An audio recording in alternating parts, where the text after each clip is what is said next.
Hola, bienvenidos al Diario de Carol. Hoy vamos a descubrir la verdadera historia detrás de Jacob y William Grimm, los hermanos que transformaron cuentos populares en clásicos inmortales. Exploraremos sus vidas, su pasión por la lingüística y cómo sus recopilaciones reflejan las sombras y luces de la sociedad de su tiempo, desde versiones originales de Cenicienta y Hansel y Gretel hasta las controversias que rodearon sus obras. Este episodio revela el legado complejo y a la vez fascinante de los Grimm, también de las polémicas, los cambios que sufrieron los cuentos con el tiempo y cómo su legado sigue vivo hoy en libros, películas y series. Si pensás que conoces los cuentos de hadas, este episodio te va a demostrar que hay mucho más por descubrir.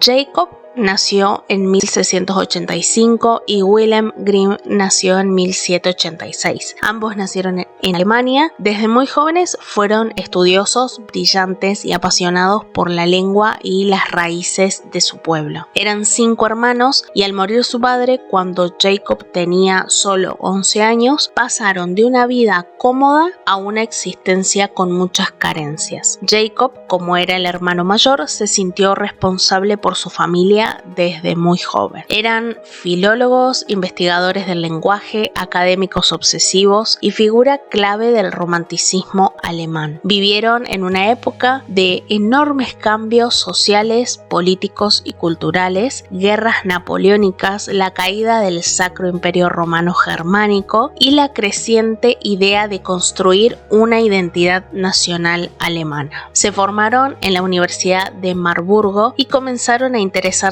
por los cuentos populares que la gente transmitía de generación en generación. En 1812 publicaron la primera edición de Cuentos para la Infancia y el Hogar, que era una recopilación de relatos que no eran precisamente dulces, no estaban pensados como lectura infantil porque incluían castigos, traiciones y elementos sobrenaturales que reflejaban la mentalidad de la época, como por ejemplo en la versión original de Cenicienta, las hermanastras se cortan los dedos y los talones de los pies para que les entre el zapato. En Blancanieves, la madrastra baila hasta morir con zapatos de hierro ardiente. En Hansel y Gretel se habla del abandono infantil y del canibalismo. Lo curioso es que no escribieron estos cuentos desde cero, los recopilaron. Provenían del folclore oral alemán y europeo, entrevistando sobre todo a mujeres narradoras que mantenían vivas estas historias, pero con el tiempo y al ganar fama fueron suavizando esos textos para hacerlos más aptos para todo público, especialmente para niños. Muchas de las versiones originales distan mucho de lo que conocemos hoy.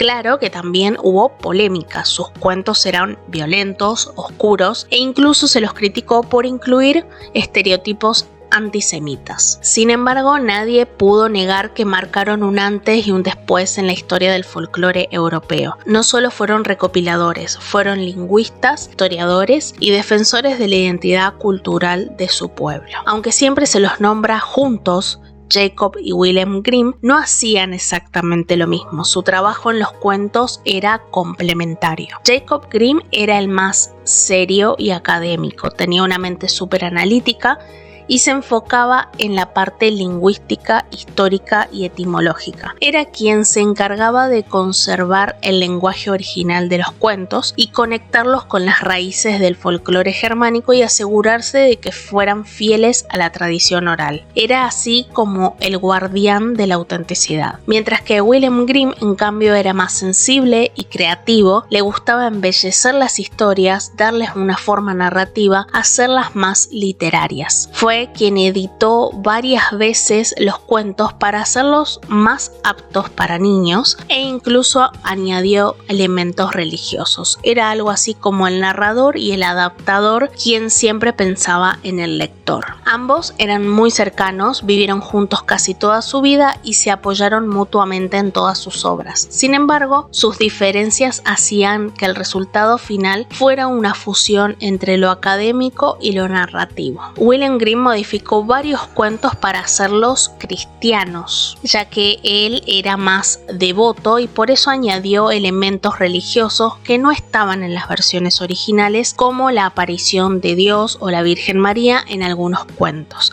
mientras que Jacob era más neutral. Esto generó por momentos un poco de tensión entre los hermanos, pero siempre trabajaron juntos hasta el final. Las primeras ediciones de sus cuentos eran demasiado fuertes, así que con el tiempo las fueron suavizando. Para la séptima edición, en 1857, habían eliminado detalles sexuales, atenuando violencia y adaptando a los personajes para hacerlos más morales y familiares. Muchos expertos creen que los Grimm no solo querían entretener, sino educar moralmente a través del miedo. En una época sin redes ni escuelas masivas, los cuentos funcionaban como advertencias simbólicas. Algo así como que si desobedeces, algo malo puede pasarte. Además, reflejaban el contexto duro de esa época, que era el hambre, el abandono, enfermedades y castigos muy crueles. La oscuridad que se podía ver en sus textos no era una exageración, era la realidad convertida de alguna manera en metáfora.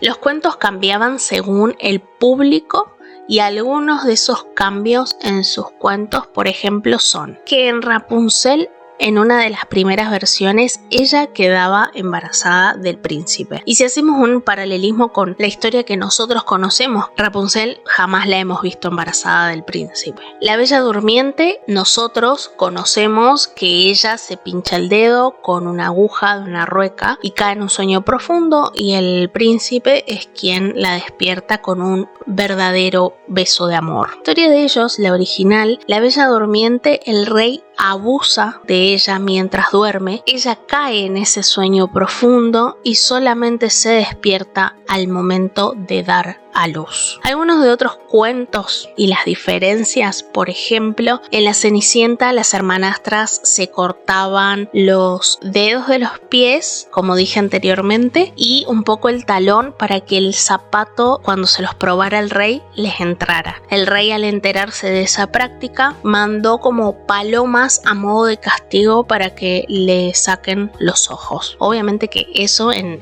la historia que nosotros conocemos nunca pasó. En la historia que nosotros conocemos tienen el tamaño perfecto de pie para ese zapato de cristal, tiene un final feliz, tiene vestidos mágicos y tiene una hada madrina, todo muy alejado de la historia original. En Blancanieves, por ejemplo, el príncipe se la lleva muerta y revive cuando tropiezan con el ataúd. Ahí no hay ningún beso de amor que la despierte, que es lo que nosotros conocemos y es lo que la salva de alguna manera. En La Sirenita, el cuento original de ellos, ella muere sin lograr el amor del príncipe, y la Sirenita que nosotros conocemos sí termina con el príncipe y hay como un final feliz, y de hecho termina casándose con el príncipe. Así hay un montón de otras paralelismos que ya he hecho en un episodio anterior. De hecho es el episodio anterior a este, en donde hablo de la metáfora y los mensajes y los simbolismos que hay detrás de los cuentos clásicos, así que si no lo escuchaste puedes ir a escucharlo. Ahí hay otros comparativos de las historias que nosotros conocemos. Pero años después los relatos que ellos fueron haciendo se expandieron por el mundo, sus cuentos se tradujeron en decenas de idiomas y obviamente, como dije, fueron adaptados por Disney y otros estudios que los transformaron en un ícono del entretenimiento moderno, y por supuesto se logró de una vez por todas hacerlos completamente adaptados para niños. Hoy están presentes en películas, series, obras de teatro y canciones, son parte del inconsciente colectivo y la UNESCO los reconoció como Patrimonio de la Humanidad, y muchas de sus versiones originales están digitalizadas y disponibles online, así que hoy se pueden leer y las podemos buscar y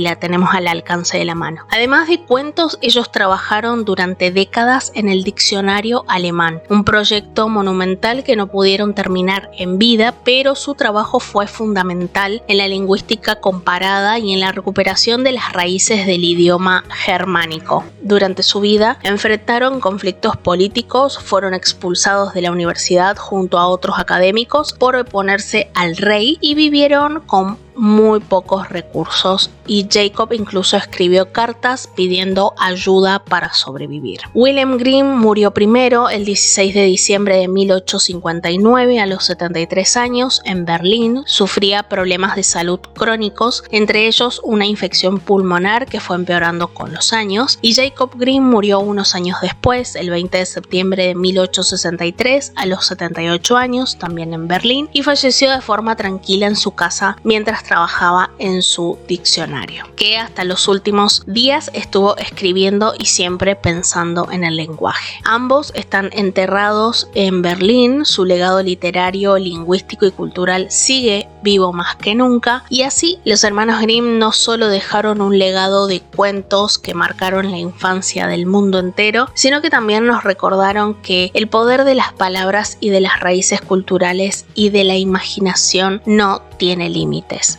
Murieron como vivieron, juntos en la pasión por el lenguaje, los libros y la fantasía, y aunque sus cuerpos descansan bajo la misma tierra en Berlín, su huella sigue viva. Cada vez que alguien abre un libro y dice érase una vez. ¿Y por qué estas historias siguen vivas al día de hoy? Tal vez porque hablan de miedos universales, de justicia, de crecimiento y de lo oscuro que a veces habita, incluso en los finales felices. Muchas gracias por escuchar. Si te gustó este episodio, deja tu calificación, compartilo. Te invito a que me sigas en mis redes sociales. Me encontrás como El Diario de Carol en Instagram, TikTok y YouTube. Muchas gracias y nos vemos en un próximo episodio. Chau, chau.